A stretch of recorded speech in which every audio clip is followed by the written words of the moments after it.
গতকাল সন্ধেবেলায় আমি গিয়েছিলাম নাচের ক্লাসে, আর সেখান থেকে বাড়ি ফেরার সময় রাস্তায় দেখলাম সবাই ঠাকুর নিয়ে যাচ্ছে। আমার কিন্তু এরকম নাচ দেখতে দারুণ লাগে। আর তারপর বাড়িতে এসে আমিও শাড়ি পরে রেডি হয়ে গিয়েছিলাম, কারণ আমার বাবার বাড়ির পাশে এক বাড়িতে আমাদেরও কালী পুজোর নিমন্ত্রণ ছিল। আর তারপর আমি ফুল আর মিষ্টি নিয়ে বেরিয়ে গেলাম, আর বাবা কিন্তু আগেই চলে গিয়েছিল। আর গিয়ে দেখলাম তখনও মাকে আসনে তোলা হয়নি, বাড়ির সবাই বরণ করছিল। আর দেখো মায়ের মুখটা দেখতে কত সুন্দর লাগছিল। আর যেহেতু কালকে একাদশী ছিল, তাই আমরা কেউই ভোগের প্রসাদ খাইনি।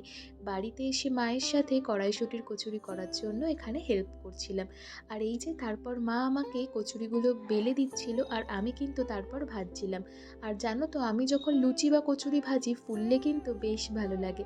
আর তারপর এই যে ডিনার করে নিয়েছিলাম কচুরি, আলুর দম, গজা আর পাঁচমিশালি তরকারি দিয়ে। তো এই ছিল গতকালকের শর্টস। তোমরা কিন্তু জানিও কেমন লাগলো। সবাই ভালো থেকো, দেখা হচ্ছে নেক্সট ভিডিওতে।